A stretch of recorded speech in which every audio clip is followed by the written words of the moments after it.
September 1950. MacArthur wants to land 70,000 troops at Inchon, a port with the worst tide conditions in the world.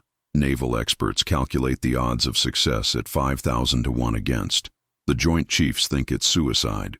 The Navy says it's impossible. Everyone in Washington is begging him to choose literally any other plan. And when MacArthur presents his strategy, what Washington says reveals everything about the difference between calculated risk and reckless gambling. This isn't just about one amphibious landing. It's about the moment when military leaders had to decide whether MacArthur was a genius or had completely lost his mind. The words spoken in that room would determine whether thousands of men would die for nothing, or whether the Korean War would be won in a single brilliant stroke. What Washington said, and what MacArthur said back, would prove to be one of the most consequential conversations in modern military history. The Korean War is going catastrophically. North Korean forces have pushed American and South Korean troops into a tiny perimeter around Pusan in the southeast corner of the peninsula. Everyone is fighting just to avoid being pushed into the sea. Reinforcements are pouring in, but it's not enough. The situation is desperate and getting worse every day. MacArthur knows that simply defending the Pusan perimeter will lead to a long, grinding war of attrition that America might lose. So he proposes something that sounds insane. He wants to land an invasion force at Inchon, a port on the west coast of Korea near Seoul, 200 miles behind enemy lines. If successful, it would cut North Korean supply lines, trap their army in the south, and allow a breakout from Pusan to crush them completely. One stroke that could win the entire war. But Inchon is possibly the worst place in the world to attempt an amphibious landing. The problems are almost comical in their severity. Inchon has 30-foot tides, among the highest in the world. The harbor approaches are narrow channels that ships must navigate in single file. There are only 2 days per month when the tides are high enough to get landing craft over the seawalls. The landing would have to happen at dawn on September 15th, or wait another month. The beaches are tiny, surrounded by seawalls. The harbor is full of mud flats that would trap landing craft if the timing is off by even 30 minutes. Naval mines fill the channel, and the city is heavily defended. Military analysts calculate that everything has to go perfectly. The tides must cooperate. The weather must hold. The preliminary bombardment must be effective. The landing must happen exactly on schedule. The element of surprise must be maintained. If any single factor goes wrong, the entire invasion force could be destroyed. The Navy estimates there is 1 chance in 5,000 that all these factors will align successfully. MacArthur is proposing to bet the war, and tens of thousands of lives, on 5,000 to 1 odds. Washington is horrified. MacArthur is summoned to a meeting with the Joint Chiefs of Staff and top military leadership to defend his plan. The atmosphere is tense because everyone in the room except MacArthur thinks the Inchon landing is a suicide mission. The Navy presents detailed analysis of why it cannot work. The Marines explain why the tactical situation is impossible. Intelligence officers describe the fortifications and enemy strength. Every expert has reasons why this plan will fail. General J. Lawton Collins, Army Chief of Staff, argues forcefully against Inchon. He proposes alternative landing sites with better conditions and lower risk. Admiral Forrest Sherman and other naval commanders explain that the tide conditions make the operation impossibly risky. They point out that if landing craft get stuck on mud flats when the tide goes out, men will be trapped under enemy fire for 12 hours until the next high tide. It would be a massacre. MacArthur sits through all the objections without interrupting. He lets every expert present their case against his plan. The room assumes he will be convinced by the overwhelming evidence that Inchon is impossible. But when everyone finishes speaking, MacArthur stands up and delivers what witnesses later describe as one of the most compelling presentations they have ever heard. He doesn't dispute any of the technical problems. Instead, he argues that the very factors that make everyone think Inchon is impossible are precisely why it will succeed. The North Koreans also know the tide conditions are terrible, the approaches are narrow, and the defenses would need to be strong. Therefore, they will not expect an attack there. They will concentrate forces elsewhere, at the obvious landing sites that Washington's experts prefer. The element of surprise will be total because the enemy will consider Inchon so impossible that they won't seriously defend it. MacArthur argues that the boldest plan is actually the safest plan because it's the one the enemy least expects. He says that playing it safe with a conventional landing at a better location means attacking where the enemy is prepared and strong. The casualties from fighting through prepared defenses will be far higher than the risks of the difficult landing at Inchon. He frames the 5,000 to 1 odds, not as recklessness but as calculated audacity, that will save lives by ending the war quickly. The room falls silent when MacArthur finishes. The military leadership faces an agonizing decision. MacArthur is the supreme commander with tremendous credibility from his Pacific War victories. But every technical expert says his plan will fail. The Joint Chiefs must decide whether to trust MacArthur's strategic intuition over their own experts' analysis. This is the moment when leadership means choosing between terrible options with incomplete information. What Washington says next reveals their struggle. They don't give MacArthur a ringing endorsement. They don't say his plan is brilliant. Instead, their approval is cautious and reluctant. The official record shows that they authorize the operation while expressing grave concerns. They approve it because they cannot offer a better alternative that will win the war, but they clearly believe MacArthur is wrong about the odds. Admiral Sherman reportedly says that while he opposes the plan on technical grounds, he recognizes that MacArthur's strategic judgment has proven reliable in the past. General Collins gives approval while making clear he believes other options are safer. The message from Washington is essentially, "We think this is probably a disaster, but we cannot force you to change it, and we have no better ideas. So proceed with extreme caution, and know that if it fails, tens of thousands will die, and you will bear responsibility."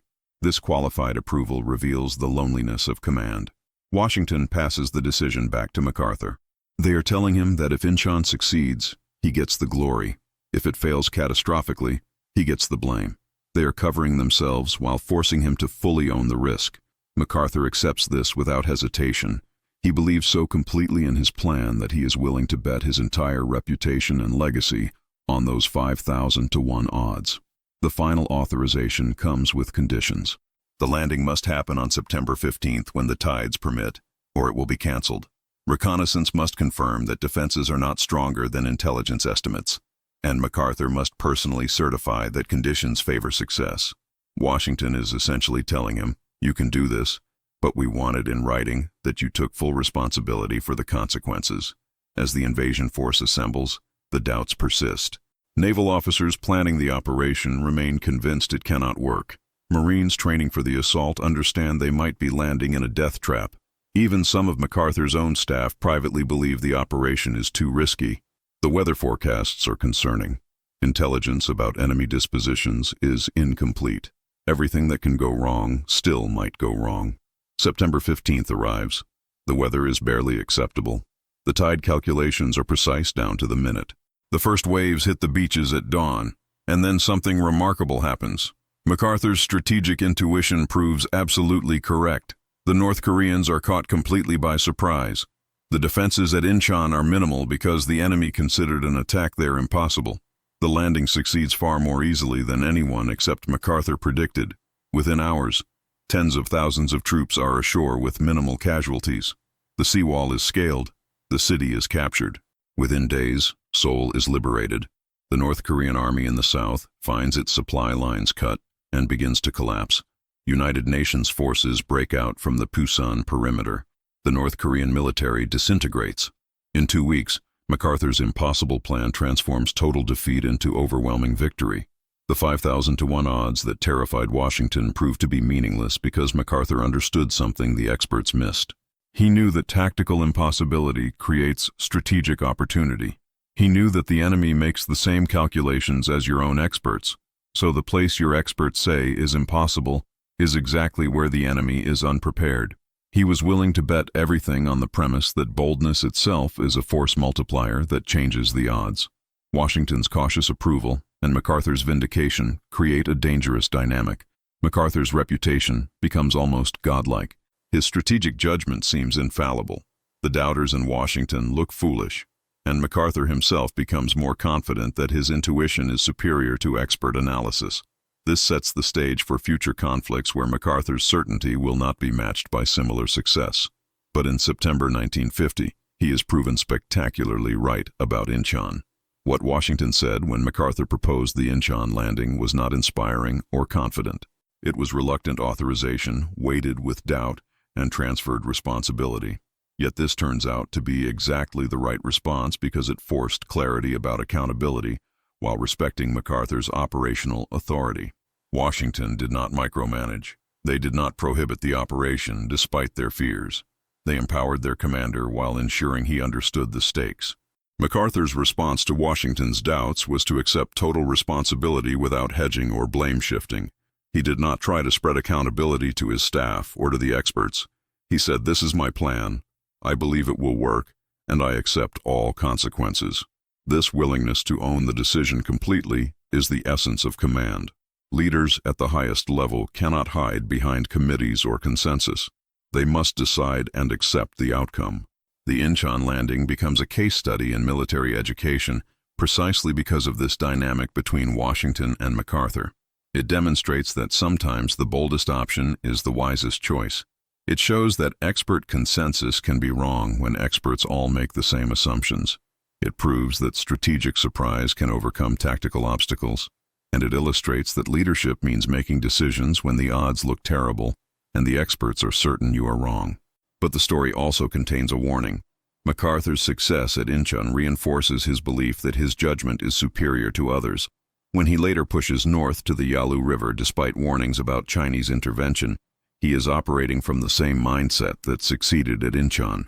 But this time the situation is different, and his boldness leads to disaster. The words Washington spoke at Inchon, the cautious approval with transferred responsibility, should have been repeated at the Yalu.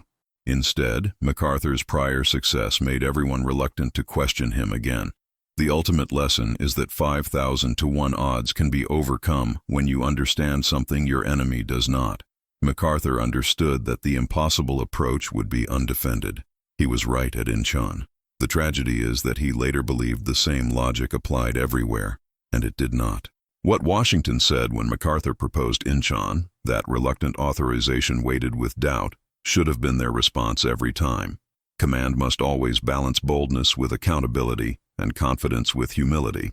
What Washington said when MacArthur proposed landing at Inchon with 5,000 to 1 odds against him was not memorable for its eloquence.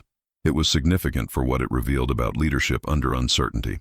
They approved a plan they thought would probably fail because they had no better alternative, and because the commander they had empowered believed in it completely. MacArthur's willingness to own the decision totally made it his triumph when he proved right. The Inchon landing succeeded beyond anyone's expectations except MacArthur's, vindicating both his strategic vision and his willingness to bet everything on a plan that looked impossible. The lesson resonates across military history. Sometimes the boldest move is the wisest choice, but only if you truly understand what your enemy does not. If you found this story of one of history's most audacious military gambles compelling, consider subscribing for more deep dives into the moments when leadership meant risking everything on one decision.